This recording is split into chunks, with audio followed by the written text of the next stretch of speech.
They say that true greatness emerges from the most unexpected places. It's not found in stadiums or recording studios, but rather in the quiet corners of life, beneath buzzing streetlights, in small living rooms, or sometimes, behind a greasy counter at a McDonald's in Compton.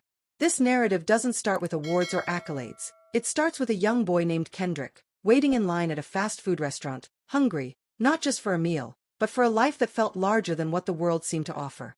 Welcome to celebrity rap life, where the red carpets never roll up and the spotlight never fades. The rewards are legendary. Because in celebrity rap life, every downfall can become a comeback, and every headline tells a deeper story. Hit that like button, subscribe, and turn on notifications so you don't miss a second of what's coming next. At that time, Kendrick Lamar was not yet a Pulitzer Prize-winning artist or the voice of a generation. He was simply a slender kid with thoughtful eyes and heavy reflections, growing up in a neighborhood that could either shape your character or crush your spirit.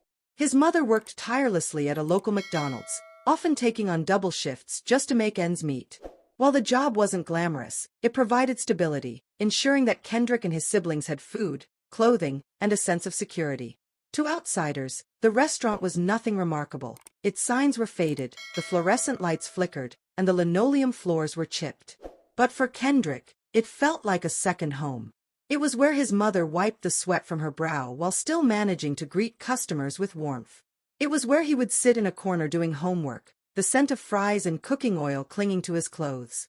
And it was there that a kind-hearted middle-aged owner recognized something special in him that few others did. This man, known as Mr. Eddie, treated the McDonald's like a community hub. He didn't just serve burgers, he mentored young people. He employed former convicts, provided free meals to hungry teens, and treated everyone with respect. To Mr. Eddie, everyone deserved dignity, and Kendrick was no exception. Whenever Kendrick came in after school looking exhausted, Mr. Eddie would slide a tray across the counter with a cheeseburger, fries, and a smile, saying, "What matters is that you have a dream." And Kendrick did have a dream. He didn't always voice it, but it burned within him. He filled spiral notebooks with rhymes, absorbed the rhythms of Tupac, Nas, and Biggie, and observed the world through the eyes of a poet. Compton wasn't just a setting, it was his classroom, his sanctuary, his stage. He watched his mother manage their household with strength and grace, saw the streets challenge people's determination daily, and through it all, he quietly collected the fragments he would one day use to create something powerful. While Kendrick's aspirations were taking shape, Mr. Eddie's dreams were fading. The 2008 financial crisis hit Compton hard, causing small businesses to falter under inflation, increased expenses, and dwindling customers. Mr. Eddie did everything possible to keep his restaurant afloat. He took out loans, worked long hours, and even tapped into his retirement funds. But debt proved to be a relentless adversary, and ultimately, he had no option but to sell the restaurant. The building changed ownership, the sign was taken down, and just like that, a place once filled with joy, hardship, and community became yet another victim of the economic downturn. As the years went by, Kendrick's career flourished. He released Good Kid, Mad City, putting Compton back in the spotlight, not as a warning, but as a wellspring of art, struggle, and strength. He earned Grammys, walked the red carpet, and stood alongside presidents and poets. Yet, despite his success, he never forgot his roots or Mr. Eddie. Then, in 2025, something remarkable occurred. Kendrick Lamar discreetly acquired the very McDonald's where his mother had once worked, the same place that provided meals when his family was in need, and where a man once encouraged him to pursue his dreams. He didn't do it for publicity. He didn't even make an announcement. There were no press releases or social media posts. He simply bought it. But that wasn't the most significant part. Instead of demolishing the building or renaming it after himself, Kendrick meticulously restored it, brick by brick, tile by tile, until it resembled its former self. However, this time it served a different purpose. It was no longer just a fast food restaurant. It became a tribute to every dream born from hardship.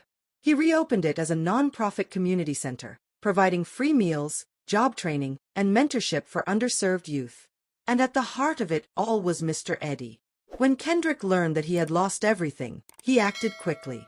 He found him, invited him to the reopening, and handed him the keys, not as a manager, but as a respected guest and community advisor. "You fed me when I had nothing," Kendrick told him privately. "Now it's my turn."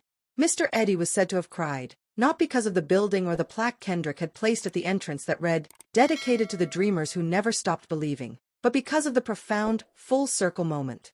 The quiet boy he once gave free burgers to had grown into one of the greatest artists of his time, and he hadn't forgotten. The reopening event was bustling, but it wasn't a star-studded occasion. There were no red carpets or camera crews, just families, local students, single mothers, and elderly men reminiscing about the place from years past. Kendrick mingled among them as he always had, with humility, his head slightly lowered, and a soft yet purposeful voice. He took the time to engage with everyone. He didn't perform, he listened. Inside the restaurant, the changes were subtle yet significant. While the menu stayed the same, a whole backroom was transformed into a recording studio, and another room became a tutoring area equipped with donated laptops and books. One wall showcased local artwork, while another featured framed lyrics from Kendrick's songs, particularly those focused on survival, community, and legacy. Kendrick had taken something that was broken and restored it. For him, this wasn't about looking back with nostalgia. It was about supporting the next generation. It was about reminding the youth in Compton that their aspirations are valid, even if they begin with a lunch tray handed to them by a stranger who believes in their potential. A high school student who attended the reopening summed it up perfectly. This isn't just a McDonald's anymore. It's a museum of hope. Word spread gradually at first, then rapidly. Social media buzzed with images of the restaurant, as people shared their own experiences of how it had impacted their childhoods. Some had their first jobs there, while others sought refuge from conflicts at home. One woman mentioned that her mother worked alongside Kendrick's mom, and they would cover each other's shifts when needed.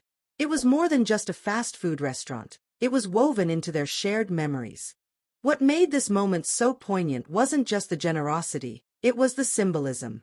In a time when success is often equated with luxury cars and designer brands, Kendrick reminded everyone that true strength lies in humility. Healing the past is more significant than showcasing the future. Sometimes, reclaiming a part of your history isn't about ownership, it's about restoration. The story resonated beyond the hip-hop community.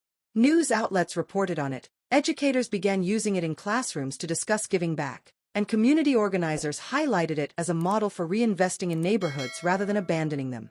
Amid all the excitement, Kendrick quietly returned to his work. No grand declarations, just more music and purpose. As for Mr. Eddie, he now spends his time in the new space mentoring kids, just as he did before.